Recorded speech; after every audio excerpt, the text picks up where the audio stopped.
December 2nd, 1781, less than 2 months after General Cornwallis surrendered at Yorktown. Despite the surrender, the British continued to fund and support Indian raids into states like Kentucky, Virginia, and Pennsylvania. General William Irvine sent the following letter to George Washington. It is, I believe, universally agreed that the only way to keep the Indians from harassing the country is to visit them. But we find by experience that burning their empty towns has not the desired effect. They can soon build others. They must be followed up and beaten, or the British, whom they draw their support from, totally driven out of their country. I believe if Detroit was demolished, it would be a good step toward giving some, at least temporary, ease to this country. Thus an expedition was planned, not to destroy Detroit, but to first destroy the towns on the Sandusky River. Colonel William Crawford was appointed to lead this expedition, and on May 25, 1782, he set out at the head of 500 militiamen against the Indians living in the Ohio country. In this episode, we will read the tragic story of this expedition from the perspective of Dr. Knight, who accompanied Colonel Crawford as the physician of the company. We will be reading from this book, Indian Atrocities by Hugh Henry Brackenridge. This book was published all the way back in 1782, shortly after the events. So here is the tale of the fateful tragedy of the Crawford expedition of 1782. About the latter end of the month of March or the beginning of April of the year 1782, the Western Indians began to make incursions upon the frontiers of Ohio, Washington, Yucatán, and Westmoreland counties, which has been their constant practice ever since the commencement of the present war between the United States and Great Britain. In consequence of these predatory invasions, the principal officers of the above-mentioned counties, namely Colonels Williamson and Marshall, tried every method in their power to set on foot an expedition against the Wyandot towns, which they could effect no other way than by giving all possible encouragement to volunteers. The plan proposed was as follows. Every man furnishing himself with a horse, a gun, and 1 month's provision should be exempted from 2 tours of militia duty. Likewise, that everyone who had been plundered by the Indians should, if the plunder could be found at their towns, have it again, proving it to be his property, and all horses lost on the expedition by unavoidable accidents were to be replaced by horses taken in the enemy's country. The time appointed for the rendezvous, or general meeting of the volunteers, was fixed to be on the 20th of May, and the place the old Mingo town on the west side of the river Ohio, about 40 miles below Fort Pitt by land, and I think about 75 by water. Colonel Crawford was solicited by the general voice of these western counties and districts to command the expedition. He accordingly set out as volunteer, and came to Fort Pitt 2 days before the time appointed for the assembling of the men. As there was no surgeon yet appointed to go with the expedition, Colonel Crawford begged the favor of General Irvine to permit me to accompany him, my consent having been previously asked, to which the general agreed, provided Colonel Gibson did not object. Having obtained permission of the colonel, I left Fort Pitt on Tuesday, May 1st, and the next day about 1 in the afternoon arrived at the Mingo Bottom. The volunteers had not all crossed the river until Friday morning, the 24th. They then distributed themselves into 18 companies, choosing their captains by vote. There were chosen also 1 colonel commandant, 4 field, and 1 brigade major. There were 465 who voted. We began our march on Saturday, May 25th, making almost a due west course, and on the 4th day reached the old Moravian town, upon the river Muskingum, about 60 miles from the river Ohio. Some of the men, having lost their horses on the night preceding, returned home. Tuesday the 28th in the evening, Major Brenton and Captain Bean went some distance from the camp to reconnoiter. Having gone about 1/4 of a mile, they saw 2 Indians, upon whom they fired, and then returned to camp. This was the first place in which we were discovered, as we understood afterwards. On Thursday the 4th of June, which was the 11th day of our march, about 1 o'clock, we came to the spot where the town of Sandusky formerly stood. The inhabitants had moved 18 miles lower down the creek, near the lower Sandusky, but as neither our guides or any who were with us had known anything of their removal, we began to conjecture there were no Indian towns nearer than the lower Sandusky, which was at least 40 miles distant. However, after refreshing our horses, we advanced on in search of some of their settlements, but had scarcely got the distance of 3 or 4 miles from the old town, when a number of our men expressed their desire to return, some of them alleging that they had only 5 days' provision, upon which the field officers and captains determined in council to proceed that afternoon, and no longer. Previous to the calling of this council, a small party of light horse had been sent forward to reconnoiter. I shall here remark, by the way, that there are a great many extensive plains in that country, the woods in general very thin, free from brush and underwood, so that light horsemen may advance a considerable distance before an army, without being much exposed to the enemy. Just as the council ended, an express returned from the above-mentioned party of light horse with intelligence that they had been about 3 miles in front, and had seen a large body of Indians running towards them. In a short time we saw the rest of the light horse, who joined us, and having gone 1 mile further, met a number of Indians, who had partly got possession of a piece of woods before us, whilst we were in the plains, but our men alighting from their horses and rushing into the woods, soon obliged them to abandon that place. The enemy being by this time reinforced, flanked to the right, and part of them coming in our rear, quickly made the action more serious. The fighting continued very warm on both sides from 4 o'clock until dusk of the evening, each party maintaining their ground. Next morning about 6 o'clock some guns were discharged at the distance of 200 or 300 yards, which continued until day, doing little or no execution on either side. The field officers then assembled and agreed, as the enemy were every moment increasing, and we had already a number wounded, to retreat that night. The whole body was to form into 3 lines, keeping the wounded in the center. We had 4 killed and 23 wounded, of the latter 7 very dangerously, on which account as many biers were got ready to carry them. Most of the rest were slightly wounded, and none so bad but they could ride on horseback. After dark the officers went on the outpost, and brought in all the men as expeditiously as they could. Just as the troops were about to form, several guns were fired by the enemy, upon which some in front hurried off, and the rest immediately followed, leaving the 7 men that were dangerously wounded, some of whom, however, got on horseback, by means of some good friends who waited for and assisted them. We had not got a quarter of a mile from the field of action when I heard Colonel Crawford calling for his son, John Crawford, his son-in-law, Major Harrison, Major Rose, and William Crawford, his nephews, upon which I came up and told him I believed they were before us.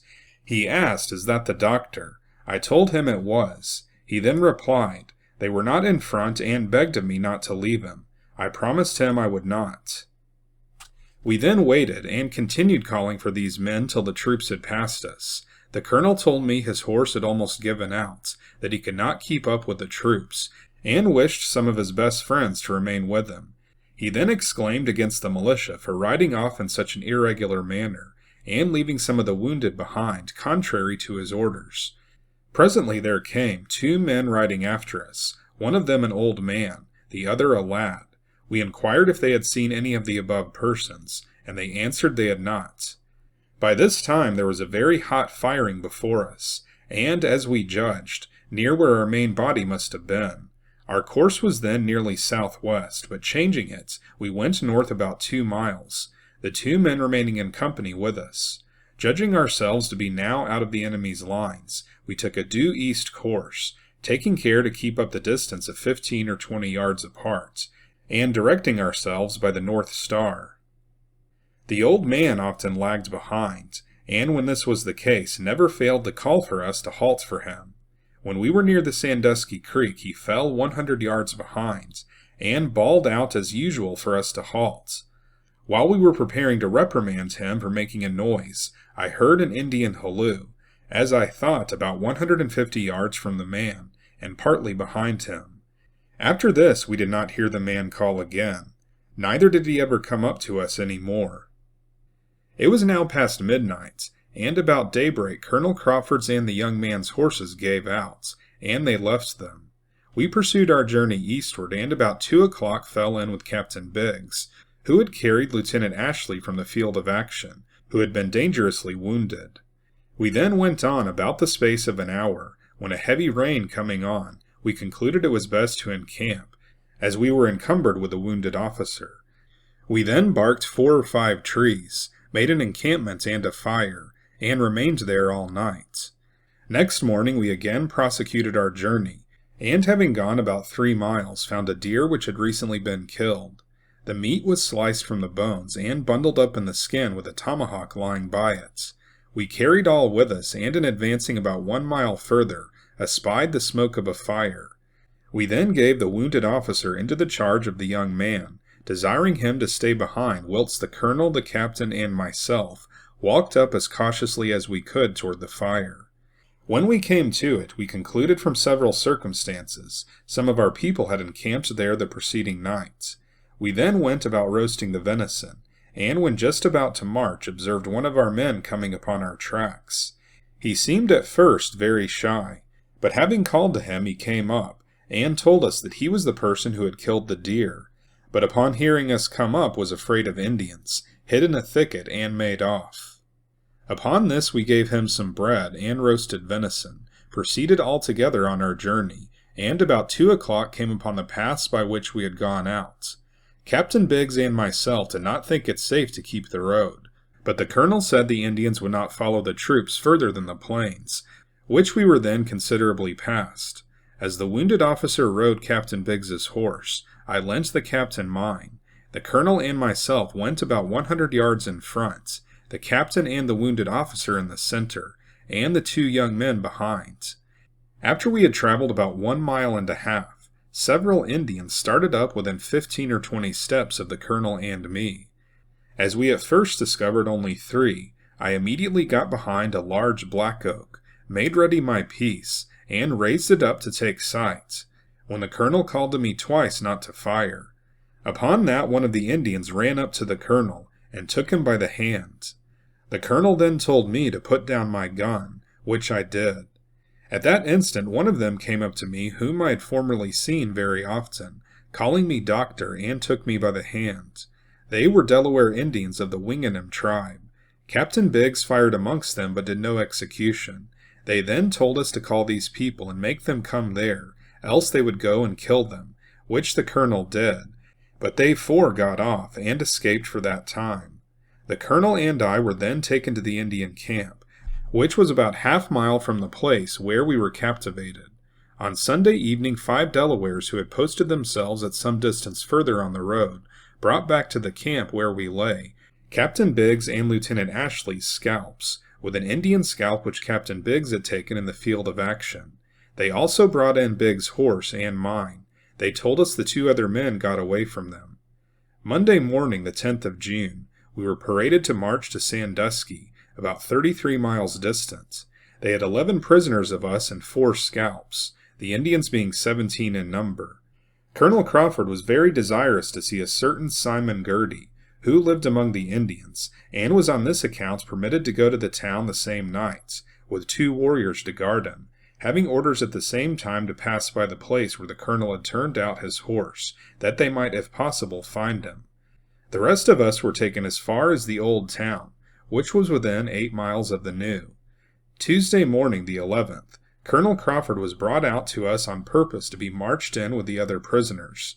I asked the colonel if he had seen Mr. Girty. He told me he had, and that Girty had promised to do everything in his power for him, but that the Indians were very much enraged against the prisoners, particularly Captain Pipe, one of the chiefs. He likewise told me that Girty had informed him that his son-in-law Colonel Harrison and his nephew William Crawford were made prisoners by the Shawnees, but had been pardoned. This Captain Pipe had come from the towns about an hour before Colonel Crawford, and had painted all the prisoners' faces black.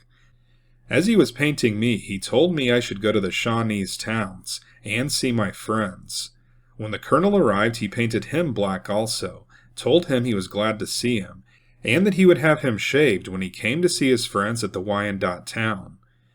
When we marched, the colonel and I were kept back between Pipe and Wingenam, the 2 Delaware chiefs. The other 9 prisoners were sent forward with another party of Indians. As we went along, we saw 4 of the prisoners lying by the path, tomahawked and scalped. Some of them were at the distance of half a mile from each other. When we arrived within half a mile of the place we were going, we overtook the 5 prisoners that remained alive. The Indians had caused them to sit down on the ground, as they did, also the colonel and me at some distance from them. I was there given in charge to an Indian fellow to be taken to the Shawnees towns.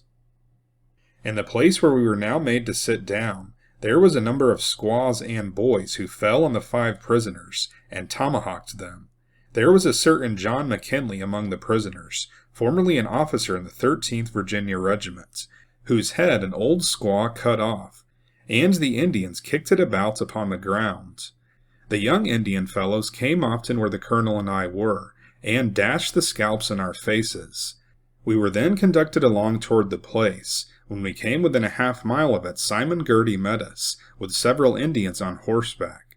He spoke to the colonel, but as I was about 150 yards behind, could not hear what passed between them. Almost every Indian we met struck us either with sticks or their fists. Girty waited till I was brought up, and asked was that the doctor. I told him yes, and went toward him reaching out my hands, but he bid me begone, and called me a damned rascal. Upon which the fellow who had me in charge pulled me along. Girty rode up after me and told me I was to go to the Shawnees towns. When we were come to the fire, the colonel was stripped naked, ordered to sit down by the fire, and then they beat him with sticks and their fists. Presently, after I was treated in the same manner, they then tied a rope to the foot of a post about 15 feet high, bound the colonel's hands behind his back, and fastened the rope to the ligature between his wrists. The rope was long enough either for him to sit down or walk around the post once or twice, and return the same way. The colonel then called to Girty and asked if they intended to burn him. Girty answered yes. The colonel said he would take it all patiently. Upon this, Captain Pipe, a Delaware chief, made a speech to the Indians, about 30 or 40 men, with 60 or 70 squaws and boys. When the speech was finished, they all yelled a hideous and hearty assent to what had been said. The Indian men then took up their guns and shot powder into the colonel's body, from his feet as far as his neck. I think not less than 70 loads were discharged upon his naked body. They then crowded about him, and to the best of my observation cut off his ears. When the throng had dispersed a little, I saw blood running from both sides of his head, in consequence thereof. The fire was about 6 or 7 yards from the post to which the colonel was tied. It was made of small hickory poles, burnt quite through in the middle, each end of the poles remaining about 6 feet in length. 3 or 4 Indians by turns would take up individually one of these burning pieces of wood, and apply it to his naked body, already burned black with the powder. These tormentors presented themselves on every side of him, so that whichever way he ran around the post, they met him with the burning sticks and poles. Some of the squaws took broad boards upon which they would put a quantity of burning coals and hot embers, and throw on him, so that in a short time he had nothing but coals of fire and hot ashes to walk upon. In the midst of these extreme tortures he called to Simon Girty, and begged of him to shoot him.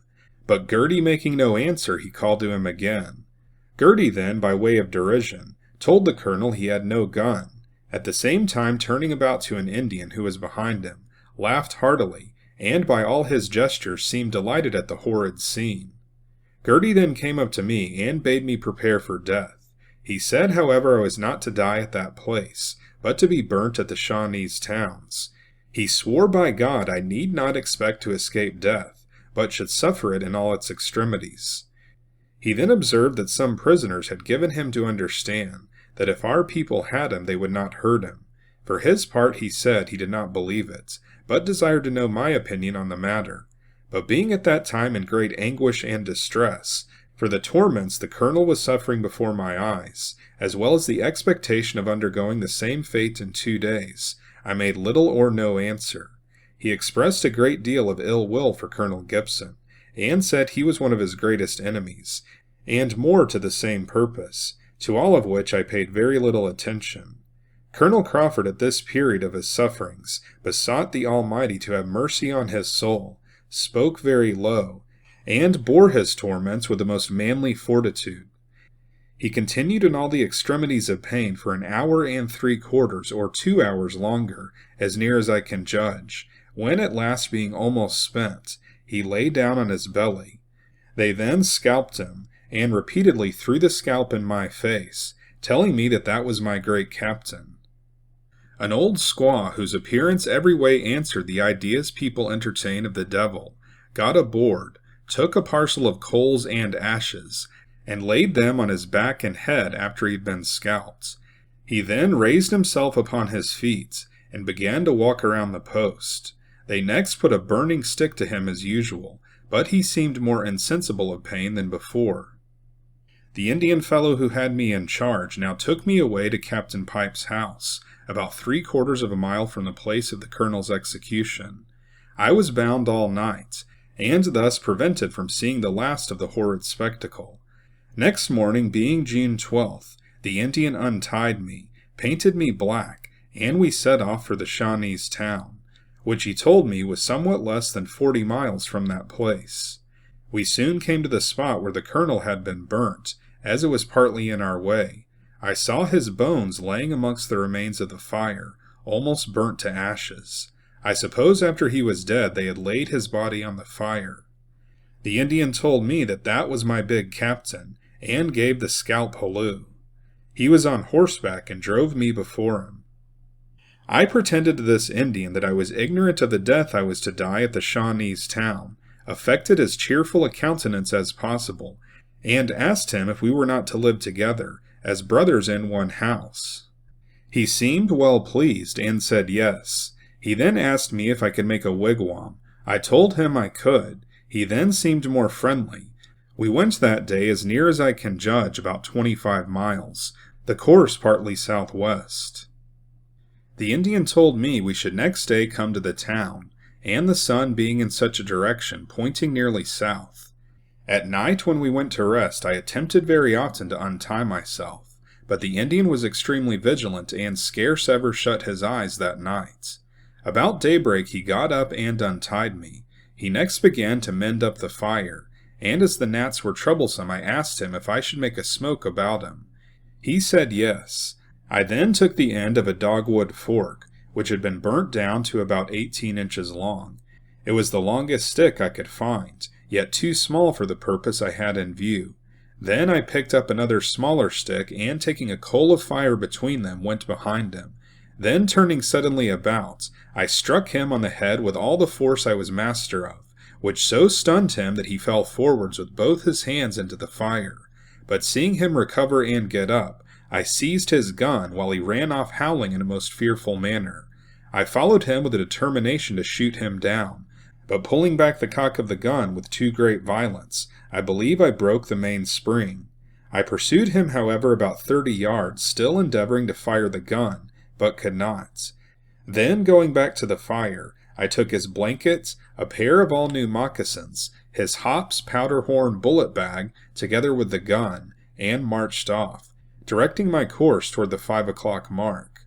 About half an hour before sunset I came to the plains, which I think are about 16 miles wide.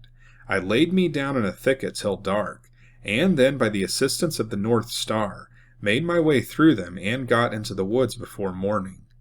I proceeded on the next day, and about noon crossed the paths by which our troops had gone out.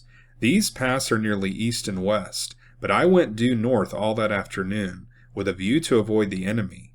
In the evening I began to be very faint, and no wonder. I had been 6 days prisoner, the last 2 days of which I had eaten nothing, and but very little the first 3 or 4.